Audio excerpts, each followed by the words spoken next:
প্রতিদিন রাতে রিনি অদ্ভুত শব্দ করে। শব্দগুলো ব্যথা দিয়ে করে, আবার আনন্দেও করে। ও শব্দগুলো শুনলেই বুঝতে পারা যায়। আবার কাকে যেন বলে খুব লাগছে, উফ ছাড়ো না প্লিজ। আসলে অদ্ভুত শব্দটি আর কথাগুলো রিনি বিবাহিত হলে চিন্তার বিষয় ছিল না তার মা বাবার জন্য। রিনি অবিবাহিত মেয়ে, কলেজে পড়ে। মা বাবার রুমের থেকে একটু দূরত্বে রিনির রুম। তবে একটু জোরে কথা বললে বা শব্দ করলে রিনির মা বাবার রুমে শুনতে পাওয়া যায়। রিনির মা খুব চিন্তিত, কারণ রিনি কি তাদের চোখের আড়ালে বাসায় ছেলে নিয়ে শারীরিক সম্পর্কে লিপ্ত হচ্ছে। তাও বাসায়। মা চিন্তায় পড়ে যায়। রিনির মা উঠে মাঝরাতে না ঘুমিয়ে রিনির রুমের সামনে পাহারা দিচ্ছে, কিন্তু রাত গভীর হতেই কোনো এক অজানা খেলায় মেতে উঠল।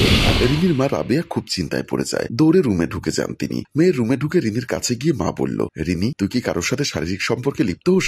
রিনি চুপ করে থাকে। বল, তুই কি আমাদের চোখ ফাঁকি দিয়ে বাসায় তোর বয়ফ্রেন্ড নিয়ে আসিস আর নষ্টামি খেলাতে মেতে থাকিস প্রতি রাতে? রিনি অবাক হয়ে বলল, মা তুমি এসব কি বলছো? আমি কারোর সাথে প্রেম অব্দি করিনি, আর শারীরিক সম্পর্কে লিপ্ত হওয়া তো দূরের কথা। আর যদি এমন কিছু হতো তাহলে সহস্র হোটেল আছে, ওখানেই যেতাম। তোমাদের সাথে এক ঘরে থেকে এমন কিছু কল্পনাও করতে পারি না মা। বলেই সে রুম থেকে বের হয়ে গেল। রাবেয়া মেয়েকে অবিশ্বাস করেনি, কারণ সে যা বলছে সব ঠিক কথাই। মেয়ে তো এমন কিছু চাইলে ঘরের বাহিরে অনায়াসে করতে পারত। তাহলে কি হয় প্রতি রাতে রিনির সাথে? মেয়ের উপর বিশ্বাস থাকলেও সন্দেহ যেন একটু রয়েই যায়। তাই রাবেয়া আগামীকাল রাতে মেয়ের রুমে লুকিয়ে থাকবে। সন্তানের ভালো মন্দ দেখা মা বাবার কর্তব্য, আর খারাপ কিছু করে থাকলে শাস্তি দিতে হয়, না হয় জীবনে এমন ভুল বারবার করার সম্ভাবনা থাকে। রাবেয়া বেগম আজকে ঠিক রাতে চুরি করে রিমির খাটের নিচে লুকিয়ে পড়ে। আজ রাতে দেখবে কি হয় এই রুমে তার মেয়ের সাথে তাদের চোখের আড়ালে। এগুলো ভাবতে থাকে আর অপেক্ষা করতে থাকে। এইভাবে অনেক সময় চলে গেল, আর রাত গভীর হয়ে থাকে। তখন রাবেয়া দেখলো উজ্জ্বল একটা লালচে বৃত্তাকার কি যেন রিমির রুমে প্রবেশ করছে জানালার ছিদ্র দিয়ে।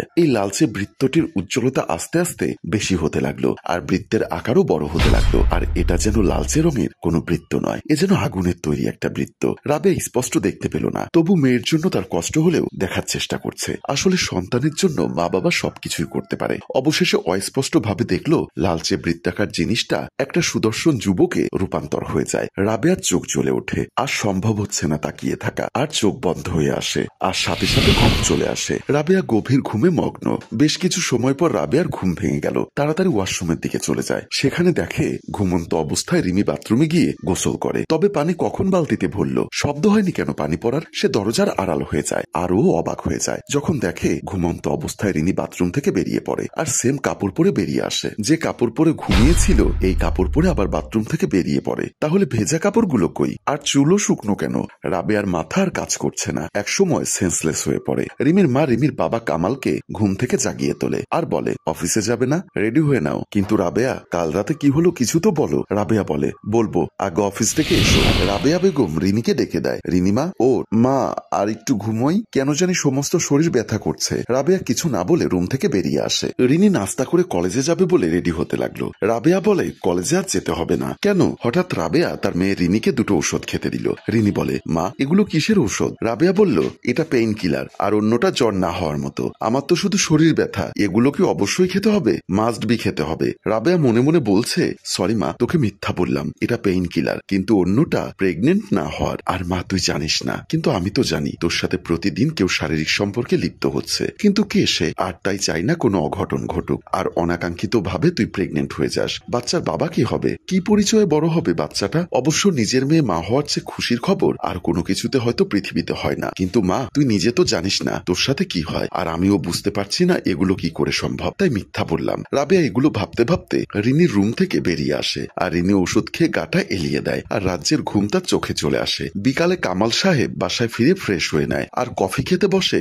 বেলকনিতে। আর রাবেয়া সব বলছে কাল রাতে তাদের মেয়ের সাথে কি হয়েছিল। কামাল বেশ কিছুক্ষণ চিন্তা করে বলল, চলো তোমাদের নিয়ে একটু দেশের বাড়ি যাব। রাবেয়া বলল, রিনির কলেজ, মেয়ে থাকলে তো কলেজে যাবে। মেয়ের ভালো চাও তো, ওকে রাজি করিয়ে রেডি হয়ে যাও খুব শীঘ্রই। রিনিমা, তোর বাবা চাইছে আমরা সবাই মিলে একটু গ্রামের বাড়িতে ঘুরতে যাব। কি বলো মা? তাহলে আমার কলেজ? আমি কলেজ মিস করতে পারবো না মা। বাবাকে বলো পরে। আরে তোর কলেজের স্যারের সাথে তোর বাবা কথা বলবে। এই সুযোগ হাতছাড়া করলে পরে আর যেতে পারবি না। রিনি ভেবে বলল, যেতে পারি, তবে আমাকে বকশিস দিতে হবে তোমাদের দুজন থেকে। হ্যাঁ মা, দিব। তোকে 200 টাকা দিব। হ্যাঁ কি বলো? শুধু 200? আমাকে তুমি দিবে 2000 আর বাবা দিবে 2000, মোট 4000। তাহলে আমি তোমাদের সাথে যাব। আচ্ছা দিব, তাহলে রেডি থাকিস, কাল সকালে আমরা রওনা দিব। ঠিক আছে মা। মা উঠে চলে যায় রুম থেকে। রাতে রিনির মা তার বাবাকে বলল, আচ্ছা হঠাৎ গ্রামের বাড়িতে কেন যেতে চাচ্ছ?